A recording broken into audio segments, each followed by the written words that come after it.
और आप उनसे बात कर लीजिए एक बार। हाँ कर लूंगा। हाँ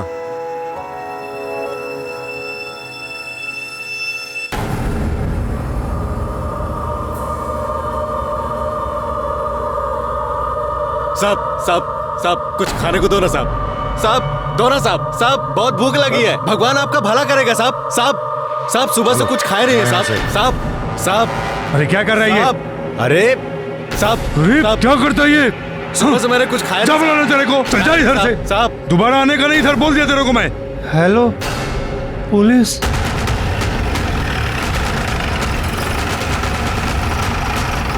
सर मैंने आपको फोन किया था। चल बाजू हटो, चलो तमाशा है क्या? चलो पीछे, चलो मूव पीछे, चलो हटो पीछे, चलो। ये आदमी जिंदा है। एम्बुलेंस बुलाओ। मैं एम्बुलेंस को फोन कर दिया सर।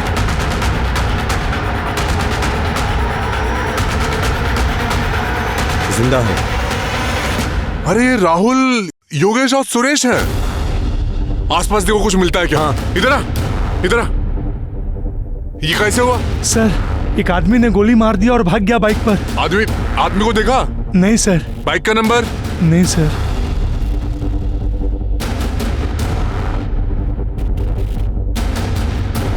ये बुलेट के शेल्स मिले हैं। किसी पुलिस वाले की रजिस्टर्ड गन की बुलेट है। इसका मतलब ये हो सकता है कि किसी पुलिस वाले ने डबल मर्डर किया है। एम्बुलेंस आई क्या? हाँ सर, लाओ। चलो लाओ जल्दी। चलो फटाक से जल्दी।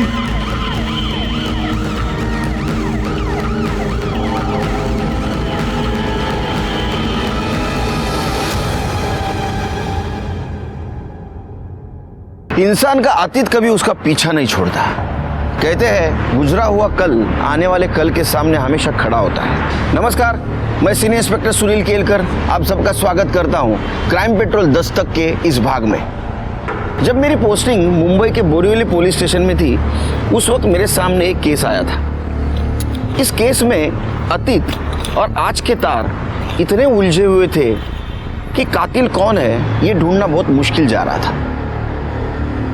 योगेश और उसके पिता सुरेश दोनों का कत्ल हुआ था और उसका कजिन राहुल उस पर भी हमला हुआ था। और ख़ास बात यह है कि जिस रिवॉल्वर से यह हमला हुआ था वो एक पुलिस वाले की थी।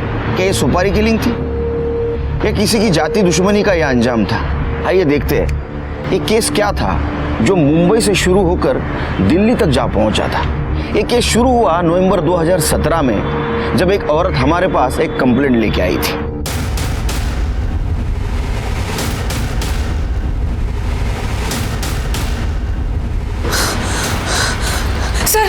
सर मुझे कंप्लेंट लिखानी है सर। सीनियर इंस्पेक्टर कहाँ है सर?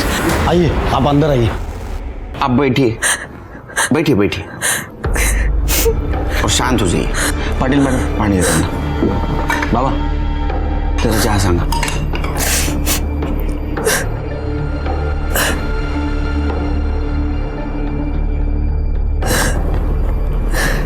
बोलिए। सर मुझे बहुत डर लग रहा है सर। उसने मुझे किडनैप करके 3 महीने अपने घर में बंद रखा। सर बहुत मुश्किल से निकली हूं मैं आज। किसने किया ये? सर मेरे पति योगेश, हमारा सेपरेशन हो चुका है। लेकिन आपके पति ये सब क्यों करेंगे? सर बहुत लंबी कहानी है। नहीं बताइए आप। सर मैं दिल्ली से हूँ। मेरी फैमिली और योगेश की फैमिली दोनों एस्ट्रोलॉजी में थे। उस वजह से थोड़ा कंपटीशन दोनों के बीच में रहता था। जितने लोग मेरे पापा दीनदयाल पांडे और छोटे चाचा बृजमोहन पांडे को मानते थे, उतने ही लोग योगेश के फादर सुरेश श्रीवास्तव को भी मानते थे। हमारी फैमिलीज में प्रॉब्लम्स तब और ज्यादा बढ़ गई जब दोनों ही फैमिलीज वहाँ के लोकल पॉलिटिक्स और इलेक्शन में इन्वॉल्व हो गए। योगेश कॉलेज में मेरा सीनियर था, पता ही नहीं चला कब एक दूसरे से प्यार हो गया और हमारी फैमिलीज हमारे शादी के अगेंस्ट थी।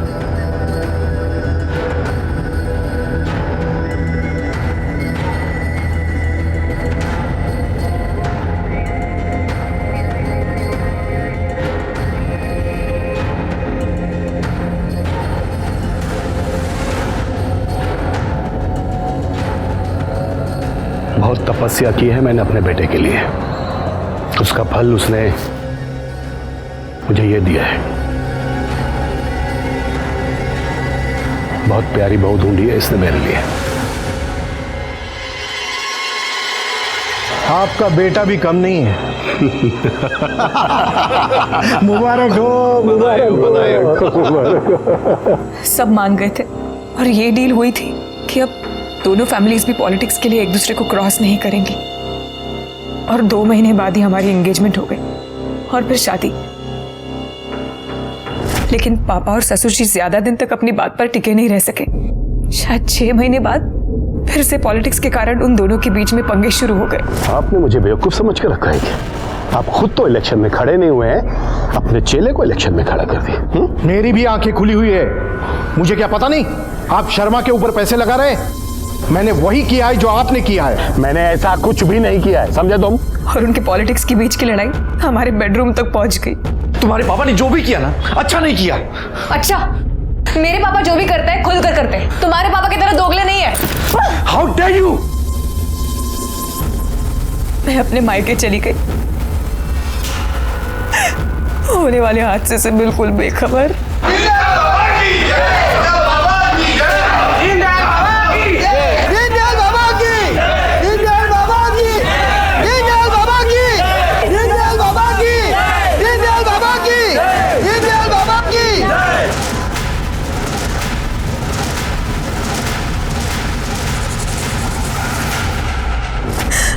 मैं जानती थी मेरे ससुर ने मेरे पापा को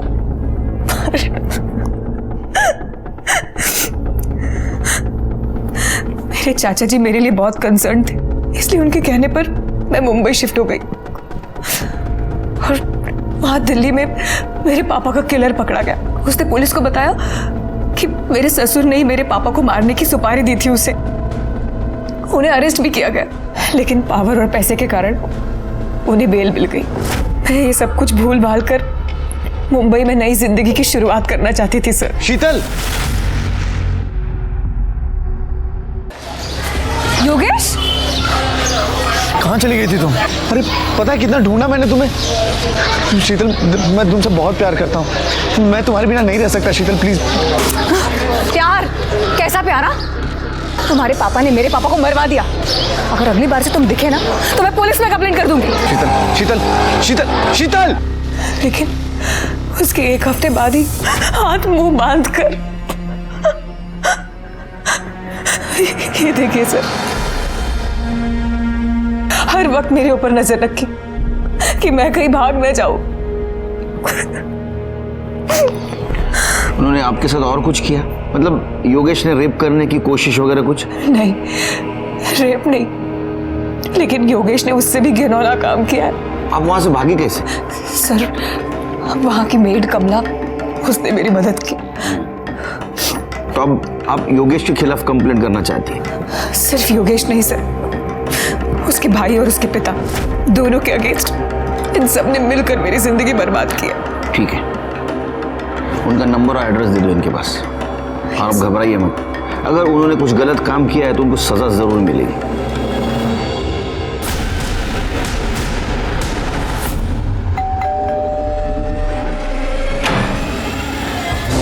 जी सर। शीतल, आपकी वाइफ, उसके बारे में पूछताछ करनी है आपसे। कुछ पता चला क्या उसका? सर पता नहीं कहाँ चली गई वो बिना किसी को कुछ बताए। We are so worried sir. कहाँ है वो, कैसी है वो? अरे हमें सवाल पूछने दो आपसे, आप ही पूछे जा रहे हो। हाँ, पहले हमारे सवाल के जवाब, उसके बाद में तुम्हारे। चले? क्या बकवास है सर? प्रोस्टिट्यूट? सर मैं किसी ऐसे वैसे आदमी का बेटा नहीं हूँ सर। मेरे पिताजी बहुत बड़े ज्योतिषाचार्य हैं, साधना की है उन्होंने। और ऐसे महान आदमी का बेटा होके किसी प्रोस्टिट्यूट को घर में लाने की बात तो छोड़िए, उसके पास जाने के लिए भी नहीं सोच सकता। शीतल क्यों झूठ बोलेगी? सर मुझे नहीं पता उसने ऐसा क्यों कहा। शीतल को ढूंढने के लिए मैं, पापा और मेरे कजिन मुंबई शिफ्ट हो गए और वो मिली भी। शीतल, तुम कहाँ चली गई थी? तुम्हें पता है कितना ढूंढा मैंने तुम्हें। शीतल, मैं तुमसे बहुत प्यार करता हूँ। तुम्हारे जाने के बाद रियलाइज हुआ मुझे। शीतल, मैं तुम्हारे बिना नहीं जी सकता। मैं तुमसे बहुत प्यार करता हूँ। शीतल प्लीज वापस आ जाओ। प्यार? कैसा प्यार? तुम्हारे पापा ने मेरे पापा को मरवा दिया। अगर आइंदा से तुम दिखे तो मैं पुलिस पे कंप्लेंट कर दूंगी। शीतल प्लीज, मैं मेरी तरफ देखो। मैं बिल्कुल बदल जाऊंगा। तुम मुझे एक चांस दो, प्लीज कम बैक। एक बार वापस आ जाओ शीतल। देखो मैं हाथ जोड़ता हूँ तुम्हारे। मैं प्लीज मान जाओ। प्लीज वापस आ जाओ प्लीज।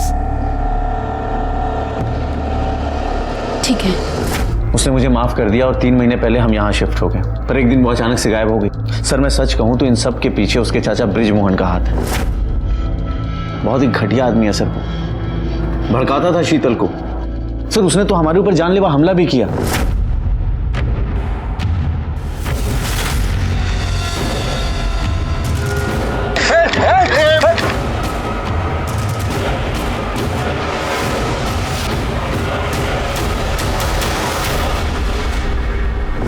और तब से हम यहाँ मुंबई में रह रहे हैं सर, सिर्फ कोर्ट की पेशी के लिए दिल्ली जाते हैं। तुम और शीतल दोनों भी शादी से खुश नहीं थे, तो फिर शीतल के पीछे जाने का क्या मतलब? सर शीतल इस घर के लिए लक्ष्मी थी। शीतल से शादी करने के बाद नोटों की बारिश हो रही है सर, लेकिन उसके जाते ही हर चीज ऐसा लगा जैसे हाथ से रेत की तरफ फिसलता चला गया। पापा ने कहा कि शीतल के दम पे तू आगे बढ़ेगा, और सर मेरे पापा की कही हुई कोई भी बात गलत नहीं होती। सर अगर आपको कभी प्रॉब्लम हो ना, आप मेरे पापा से मिलो, उनके पास हर समस्या का समाधान है। अच्छा, एक केस सुनाता हूं तुमको मैं। 20 साल का लड़का गायब हो गया था, तो ज्योतिष ने बताया कि वो पूरब की तरफ मंदिर में मिलेगा। मुझे क्लू मिला, उसको ढूंढ के लाया। कहाँ से पता है? पश्चिम दिशा से बार में मिला। तो लोग है ना, उनके समस्या का समाधान ढूंढने के लिए हमारे पास आते। हमें किधर जाने की जरूरत नहीं, समझे? कहीं ऐसा तो नहीं आपके घर की लक्ष्मी, पैसों की बारिश रुक न जाए इसलिए आपने शीतल को कैद करके रखा? ऐसा कुछ नहीं है सर, ऐसा कुछ भी नहीं है। शीतल यहाँ अपनी मर्जी से रह रही थी। सर मैं आपको बता रहा हूँ, there is some kind of misunderstanding. आप मुझे बताइए शीतल कहाँ है, मैं उसे मना करके लाऊंगा सर वापस। प्लीज बताइए सर, कहाँ है वो? क्या लगता है सर आपको? दोनों बहुत कॉन्फिडेंट है सिर के। ऐसा लगता है दोनों सच बोल रहे हैं। लेकिन सर पता कैसे करेंगे कि कौन सच बोल रहा है और कौन झूठ? कोई तो होगा जो हमें सच बताएगा। वहां की मेड कमला, उसने मेरी मदद की। अरे उसकी मेड कमला? साहब मैंने कुछ गलत काम नहीं किया साहब, मेरे को जाने दो। अरे हमने कहा आपने कुछ गलत किया है? हा? जो कुछ भी सच है बता दो। उस घर में मैं 15 दिन से काम कर रही थी साहब। वहाँ एक रूम था साहब, वहाँ मेरे को जाने को ही नहीं देते थे। ओ योगेश सर हमेशा मना करते थे, और उस रूम से किसी की आवाज आती थी साहब, मैंने सुनी कई बार।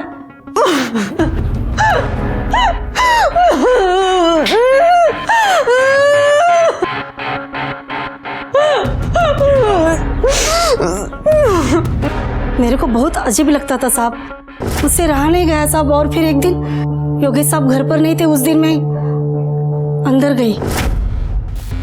अरे तू कब से झाड़ू लगा रही कमला? जाके पहले बर्तन मांज। हाँ हाँ हाँ सर, करते।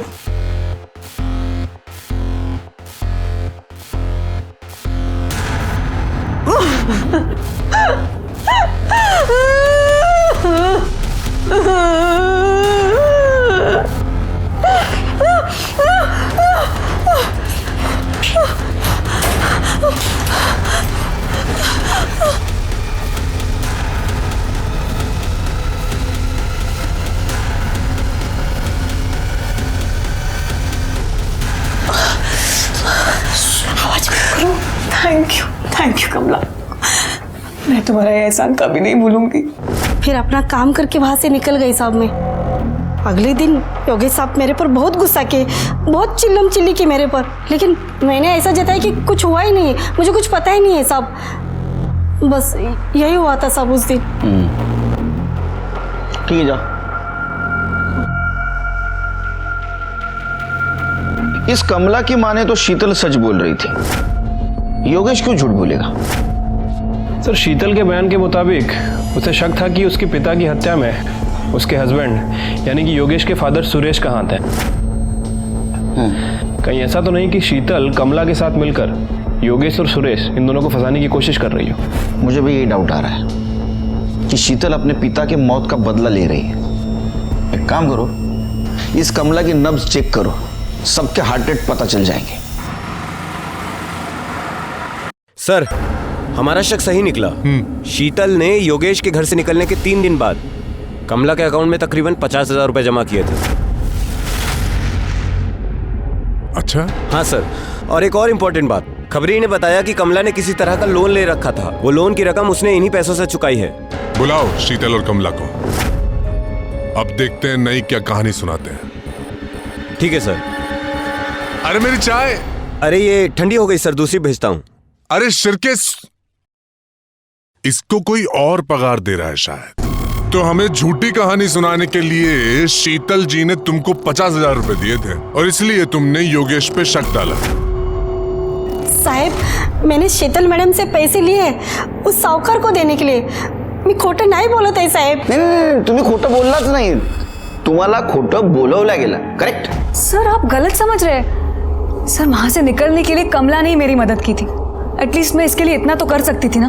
मैंने चाचा जी से पैसे लिए और इसे दे दिया, और इसमें छुपाने जैसा कुछ भी नहीं था। मैंने इसे बैंक से ट्रांसफर किए थे। लेकिन आपके पति का तो कुछ और कहना है। उनका कहना ऐसा है कि आप आपके मर्जी से वहां रह रही थी उनके साथ, और वो भी यही चाहते थे कि तुम्हारी मैरिड लाइफ पहले जैसी हो, स्मूथ। उसके तो खून में ही झूठ और मक्कारी है। सच तो ये है सर कि उसने मुझे किडनैप किया, मुझे तकलीफ दी, मुझे टॉर्चर किया। साहब, मैं बिल्कुल सच बोल रही हूँ साहब। मेरे को ना इस लफड़े में ही नहीं पड़ने का है। मेरे को जाने दो ना साहब।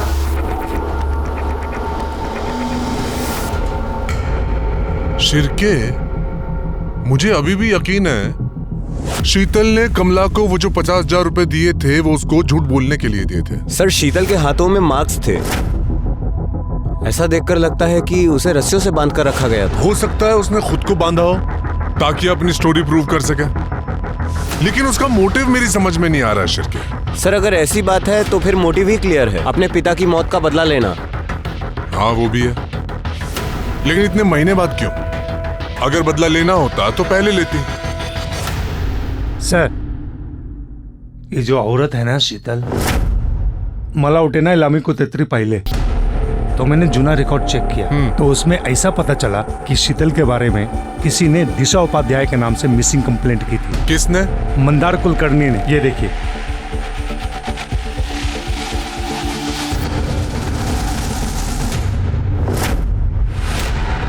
सर ये मेरी गर्लफ्रेंड दिशा उपाध्याय 1 हफ्ते से मिसिंग है। 1 हफ्ते से? इतने दिन क्या कर रहे थे?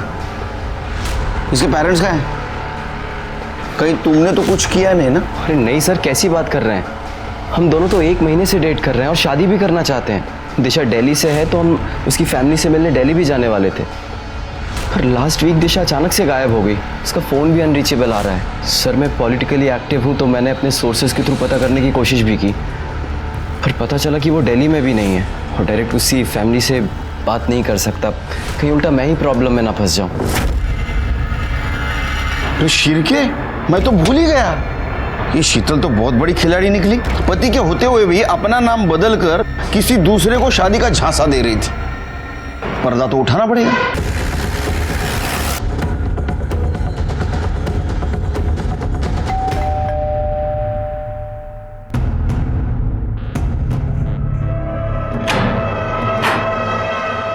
नमस्कार, दिशा उपाध्याय? नहीं, शीतल श्रीवास्तव। अच्छा, मैं किससे बात कर सकता हूँ, दिशा से या शीतल से? मैं अंदर आ सकता हूँ? Thank you. आओ शिरके। दिशा कौन है? साहब, आपने कंप्लेंट लिखवाई थी ना दिशा के मिसिंग की, लेकिन दिशा तो मिसिंग हुई नहीं थी। अरे सर यही तो है दिशा। तो वही बोल रहा हूँ, दिशा ये है, ये मिसिंग थी ही नहीं। ये अपने पति के घर में ही रह रही थी, शीतल श्रीवास्तव नाम से। कुछ भी बोले जा रहे हैं आप बोलेंगे क्या सच है? दिशा ये अगर तुमने एक बार भी बोल दिया होता ना कि ये सब झूठ है तो मैं तुम्हारे इस झूठ को भी सच मान लेता। मंदार, अब तो बताइए सच क्या है? सर मैंने मंदार से झूठ बोला, लेकिन मैं शीतल से दिशा किसी को धोखा देने के लिए नहीं बनी थी। वो मेरे अंकल ने कहा था मुझसे कि तुम नाम बदल दो ताकि योगेश मुझे ढूंढ ना सके। मैं मंदार से बहुत प्यार करती हूँ। सब कुछ खत्म हो गया, सब कुछ। थैंक्स टू यू, शीतल और योगेश का ये उलझा हुआ केस खत्म हो चुका था, क्योंकि ना तो शीतल योगेश के खिलाफ कुछ सबूत दे पा रही थी, ना तो हमारे इन्वेस्टिगेशन में कुछ मिल रहा था। और वैसे भी शीतल का कैरेक्टर थोड़ा सा डाउटफुल ही था, इसलिए हमें लगा कि अब ये केस खत्म हो चुका है। लेकिन इस केस का अंत इतना भयानक होगा ये हमने भी नहीं सोचा था। फिर के फायर यहां से हुआ, 1 2 तीसरा फायर इधर, यहां लग के राहुल को लगे। सर यहाँ कुछ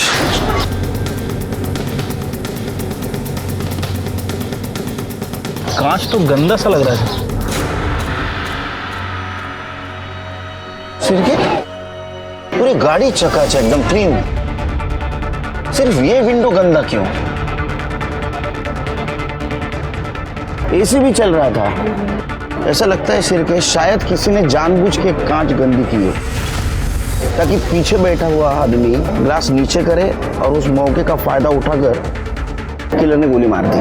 पॉसिबिलिटी है सर। सबसे सेफ सीट पर राहुल था, ड्राइविंग सीट। उसको गोली सीट के बैक साइड से लगी। फिर के आसपास का सीसीटीवी फुटेज चेक करो और पूछताछ करो किसी ने किलर और बाइक का नंबर देखा क्या। ठीक है सर। पापा अरे क्या चाय पिलाई थी तूने सवेरे? गुड़ वाली चाय? नहीं नहीं नहीं, हेल्थ बाद में, टेस्ट भी कुछ चीज़ है या नहीं? नहीं चाहिए मुझे। कल से तू गुड़ वाली चाय, मैं शक्कर वाली चाय। ये शिर क्या है, बाद में फ़ोन करता हूँ। हाँ बोलो शिर। सर वो क्राइम सीन पे जिस गन की बुलेट्स मिली थी सर, वो गन किसी मिलिंद बोरकर के नाम रजिस्टर्ड है। Borkar Mira Road police station में PSI पोस्टेड है और सर कुछ दिन पहले उसने अपने गन की मिसिंग कंप्लेंट करवाई है। PSI? एक पुलिस वाले का इस किलिंग से क्या लेन देन हो सकता है? फिर भी एक काम करो, इस PSI बोरकर के डिटेल्स निकालो वहाँ के पुलिस स्टेशन से, खास करके नॉन यूनिफॉर्म स्टाफ से, मतलब ये स्वीपर एडमिन उनसे। ठीक है सर। वैसे ये योगेश और सुरेश, इन दोनों की PM रिपोर्ट भी आ गई है सर। सर रिपोर्ट के मुताबिक सुरेश श्रीवास्तव के सर पे गोली मारी गई थी और योगेश के नेक और अपर बैक पे गोली मारी गई है। एक गोली उसकी पीठ को भेदते हुए छाती से निकली है और सर इन दोनों की ऑन द स्पॉट मौत हो गई थी। राहुल इसलिए बच गया क्योंकि उसे जो गोली मारी गई वो पहले कार की सीट को लगी और उसके बाद राहुल को लगी। उसका खून तो बहुत बहा, लेकिन डॉक्टर का कहना है कि वो जल्दी रिकवर कर रहा है। सीसीटीवी फुटेज मिली? सर सीसीटीवी फुटेज तो नहीं मिला। एक्चुअली वो इलाका काफ़ी भीड़ भाड़ वाला है और प्रॉब्लम यह है कि वहाँ का जो CCTV कैमरा है वो ख़राब है। लेकिन छिड़के, किसी भी हालत में हमें यह जानना बहुत ज़रूरी है कि योगेश और सुरेश का मर्डर किसने किया था। किसके पास उनको मारने का स्ट्रांग मोटिव था, या सच में पुलिस वाले को किसी ने सुपारी दी थी, या असल में पुलिस वाले की गन चोरी हो गई थी। सर मुझे ये मामला पारिवारिक रंजिश का लग रहा है। शीतल के चाचा ब्रिजमोहन पांडे के भाई का मर्डर हुआ है। हो सकता है कि उसने अपने भाई के मर्डर का बदला लिया। लव ट्रायंगल भी तो हो सकता है। ये मंदार कुलकर्णी भी तो मार सकता है योगेश को। याद है उस दिन जब उसको पता चला कि शीतल शादीशुदा है, कितने गुस्से से गया था। और योगेश को मारना भी चाहता होगा ना वो, या तो शीतल ने मारा होगा दोनों को, क्योंकि शीतल मुंबई में आकर नई जिंदगी जीना चाहती थी और योगेश और उसके फैमिली की वजह से सब बर्बाद हुआ था। शिरके, मुझे इन सब के CDR और फोन लोकेशन चाहिए। तब तक हम राहुल से बात करते हैं। सर हम लोग ट्रैफिक में फंसे हुए थे, तभी वहां पर एक भिखारी आया और वो विंडो की कांच को नॉक करने लगा। चाचा जी बार बार इरिटेट हो रहे थे। उन्होंने कई बार इशारा किया उसको वहां से जाने का, लेकिन वो मान ही नहीं रहा था। उसने विंडो की कांच पर कुछ गंदा कर दिया था। तभी चाचा जी ने कांच को नीचे किया और इतने में वहां पर एक बाइक वाला आया और उसने ताऊ जी और योगेश भाई को गोली मारी। मैंने सर पकड़ कर नीचे कर लिया अपने आप को, उसने मुझे भी गोली मारी। तुमने उसका चेहरा देखा था? नहीं सर, मैं सर पकड़ करके नीचे बैठ गया था। उसने हेलमेट पहन रखा था और ऊपर से काला रंग का ग्लास था। मैं कुछ भी ठीक से नहीं देख पाया सर। शिरके, किलर तो मारने के मोटिव से आया था, फिर ये राहुल कैसे बच गया? मुझे इसकी CDR रिपोर्ट चाहिए। ठीक है सर। कह नहीं सकते कब किसके पास कौन सा मोटिव हो मारने के लिए। शिरके, मुझे लगता है भिखारी किलर से मिला हुआ था। भिखारी ने सुरेश को इरिटेट किया, सुरेश ने ग्लास नीचे की, किलर ने शूट कर दिया। लेकिन सर शूट करना होता तो कांच पे भी शूट कर सकता था।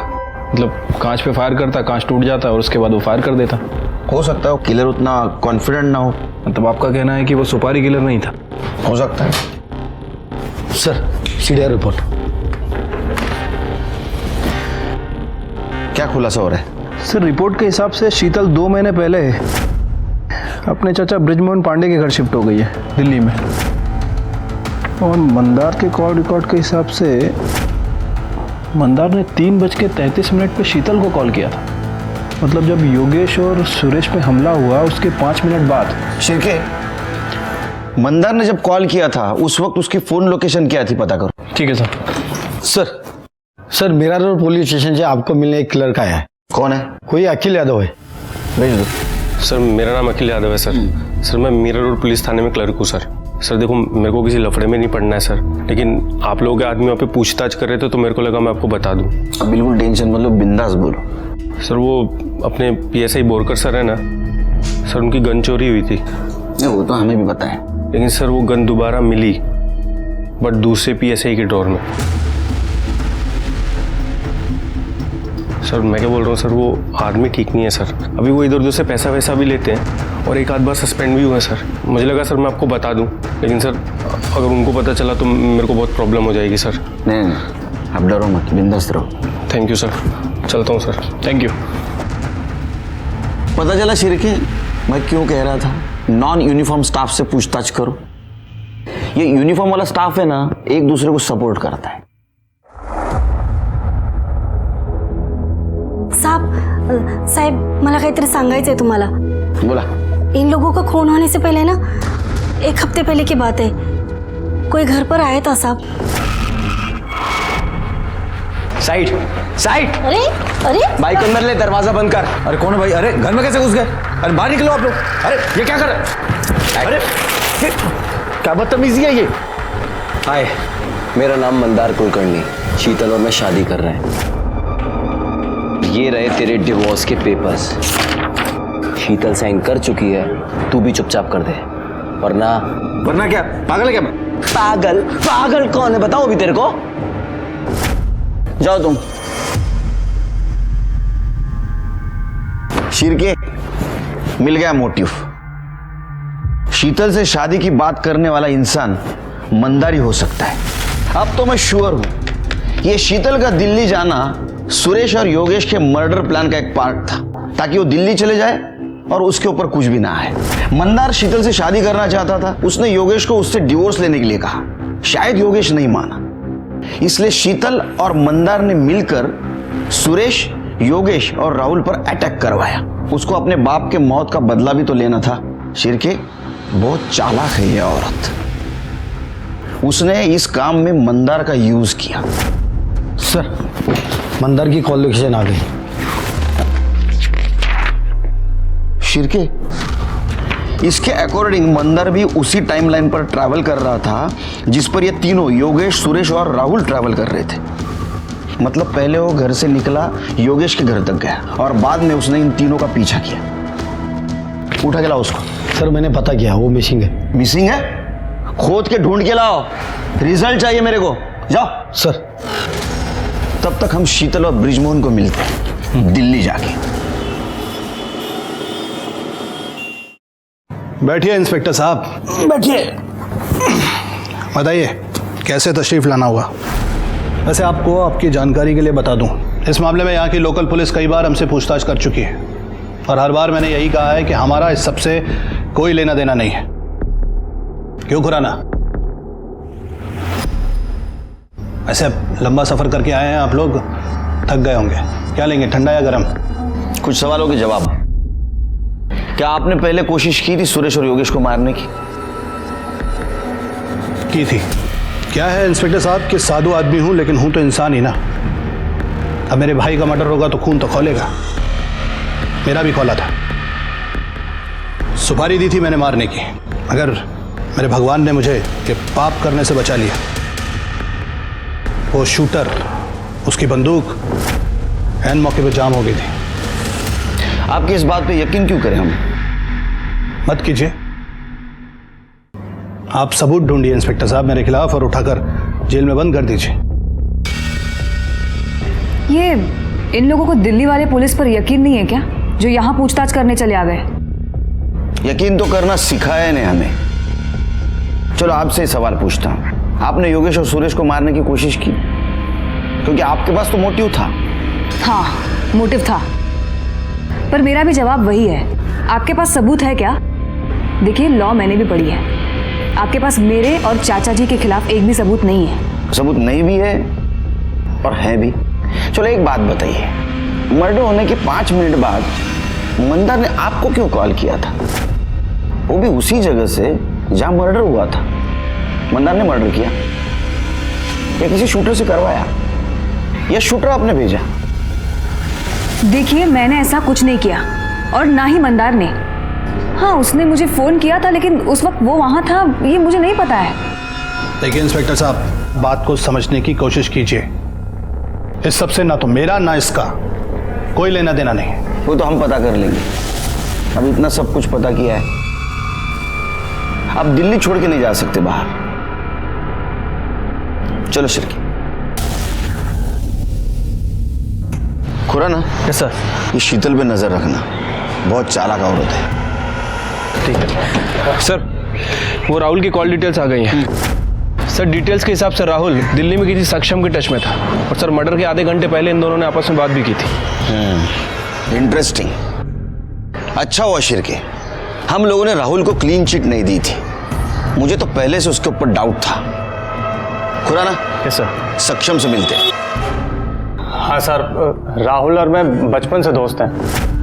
हम लोग स्कूल में भी साथ थे। बड़ा अच्छा लड़का है सर वो। तो तुम्हारा कहना है कि वो अपने ताऊ और भाई को नहीं मार सकता? जी सर, मतलब नहीं मार सकता सर वो। देखो, उसके बारे में जो एक कैरेक्टर सर्टिफिकेट दे रहे हो ना, तुम्हें प्रॉब्लम में ला सकता है। इसलिए जो कुछ भी हो सच सच बता दो।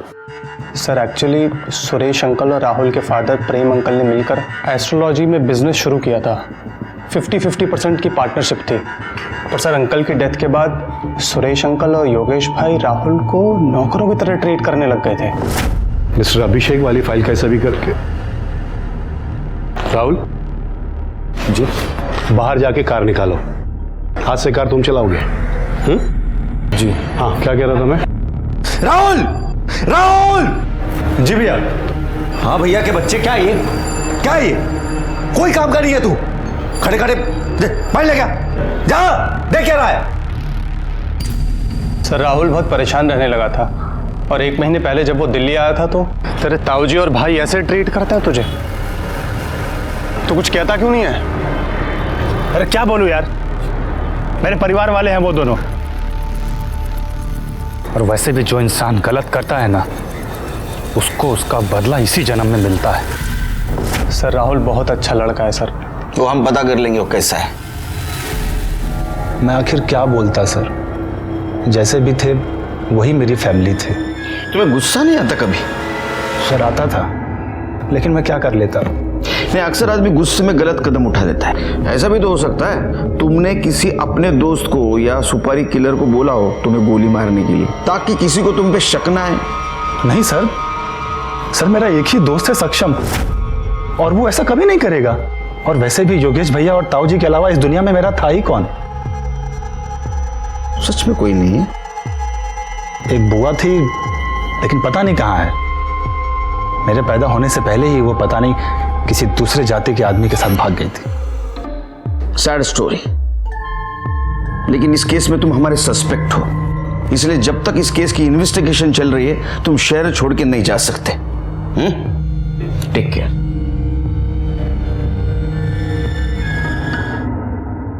शिरके सर, इसके ऊपर नजर रखो। हाँ ठीक है। ओके ओके सर, वो पीएसआई बोरकर आ गया, इंतजार कर रहा है पुलिस स्टेशन में। सर मेरा यकीन मानिए, मुझे नहीं पता मेरी गन कैसे गायब हो गई और कुछ दिन बाद दूसरे पीएसआई प्रकाश माने के ड्रॉवर में कैसे मिली। सर तुम्हारे ऊपर केस चल रही है, हाँ इंक्वायरी चल रही है, तुम्हारे ऊपर यकीन कैसे करूं मैं? इंक्वायरी चल रही है सर, अब तक कुछ साबित नहीं हुआ। प्लीज सर, मैंने कुछ नहीं किया। तुम्हारी गन कैसे गायब हो गई?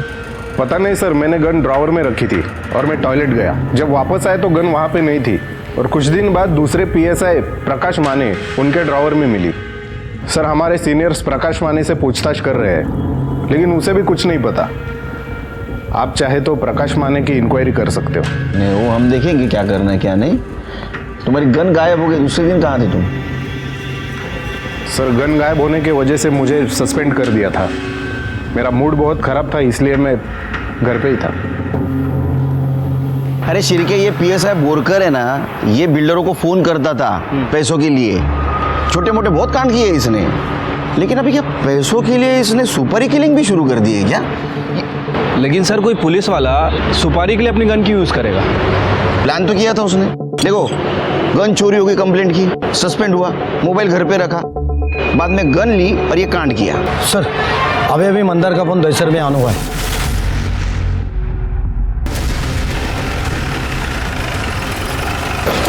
सर मैंने इंक्वायरी की है, मंदार यहाँ पिछले 10 दिनों से रह रहा है। कौन सा फ्लोर?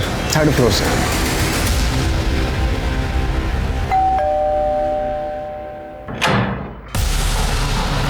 क्या है साहब? दूध वाला वॉचमैन ने बोला था दूध चाहिए था आपको।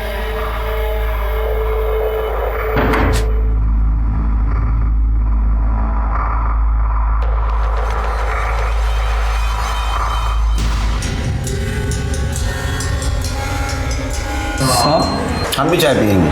तेरे को पता है 4 चम्मच शक्कर वाली चाय दिमाग की बत्ती जलाए। वो साहब मैं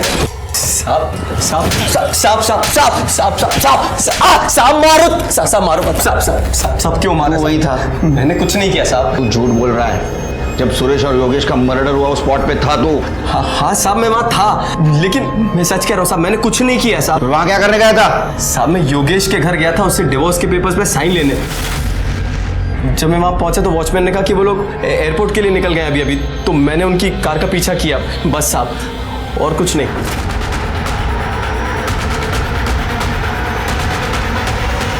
तो मैं अपनी कार से उतरकर उनकी कार की तरफ गया।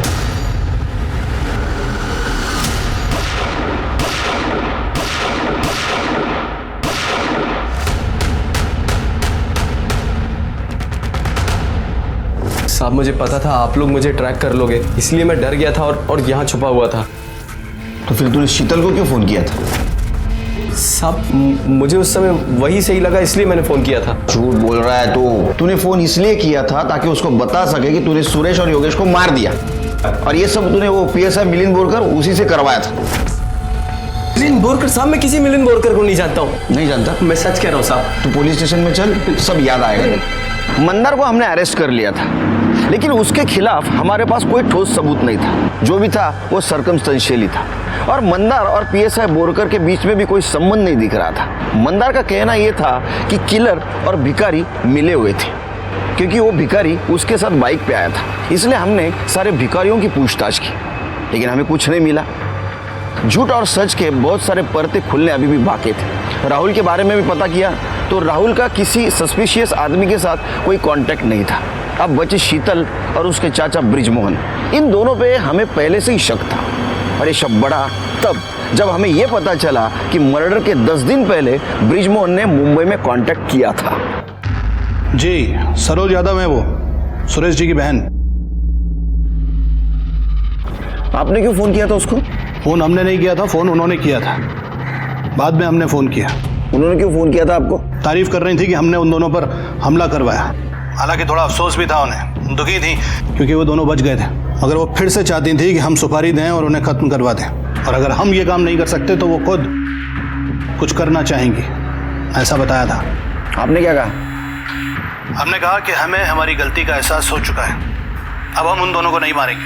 आप चाहे तो सरोज जी से पूछ सकते हैं। चाचा जी, आप उनसे पूछने के लिए क्यों कह रहे हैं? पहले ही इतना सहा है उन्होंने। 1 मिनट, आपको हमदर्दी है उनसे? वैसे कोई बात नहीं है, वो भी बस मेरी तरह एक औरत ही है। मेरा उनसे कोई लेना देना नहीं है, आपको जो करना है कीजिए। Thank you.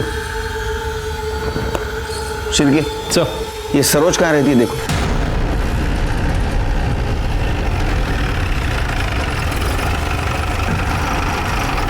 हाँ, मैं सुरेश को मरवाना चाहती थी। 25 साल पहले उन्होंने आपकी शादी को मना किया था, लेकिन उसका गुस्सा अभी भी आपके मन में है। क्योंकि मैं उनकी अकेली बहन थी। प्रेम और सुरेश ने सब कुछ मेरा छीन लिया। वो लोग महल में रहते हैं, मुझे देखो मैं कहाँ रहती हूँ।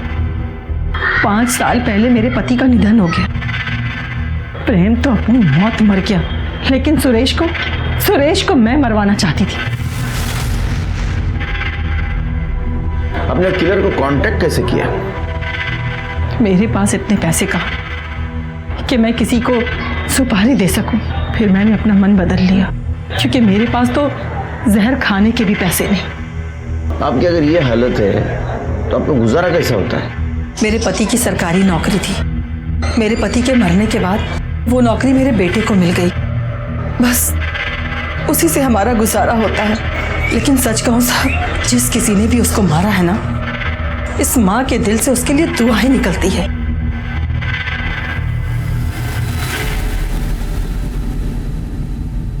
शिर्के, इसने किलर का कांटेक्ट 10 दिन पहले लिया सुरेश के मर्डर के, फिर भी इसका मन बदल गया। लेकिन ऐसा होते हुए भी 10 दिनों के भीतर ही सुरेश का मर्डर हुआ। पता करो उन 10 दिनों में ये किसके साथ कांटेक्ट में थी। ठीक है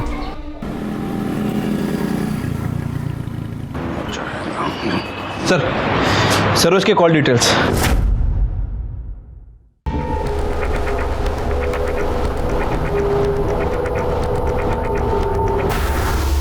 शिर्के, बहुत चालाक है यह औरत। मुझे तो यकीन ही नहीं हो रहा ये सब कुछ तुमने किया है।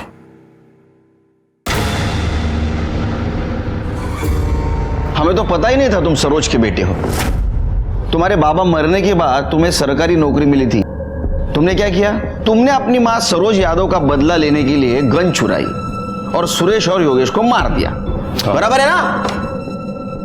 जी, यही हुआ था, लेकिन वो इसी के लायक थे।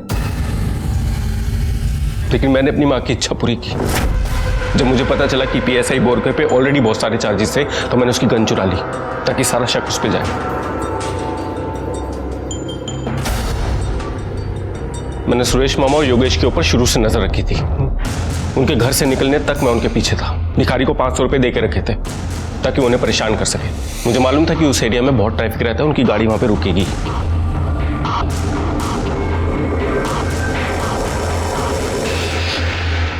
मुझे अफसोस इस बात का है कि मैंने सिर्फ 5 गोलियां मारी। 6ठी गोली मारी होती ना तो राहुल भी मर चुका होता। उसके बाप ने भी मेरी माँ के साथ अच्छा नहीं किया। मेरी माँ का गुनहगार था वो। रात को मीरा रोड वापस आया, रात तक काम करने का नाटक किया और वो गन दूसरे पीएसआई के ड्रॉर में रख दी। और जब आप लोग गन की इंक्वायरी कर रहे थे तो मैं आपके पास आया ताकि मैं ये सब उस बोरकर पर डाल सकूं। एक बात समझ में नहीं आ रही, तुमने भिखारी को पैसे क्यों दिए कांच नीचे करने के लिए? तुम कांच में से भी गोली मार सकते थे ना। लेकिन मैं कोई मौका नहीं गंवाना चाहता था कि मैं उसको छोड़ दूं, वो बच जाए। मैं चाहता था कि मैं उसको तब मारूं जब मैं उसकी आंखों में वो डर देखूं। ये सोचा है अब तुम्हारी माँ कैसे जिंदा रहेगी तुम्हारे बिना?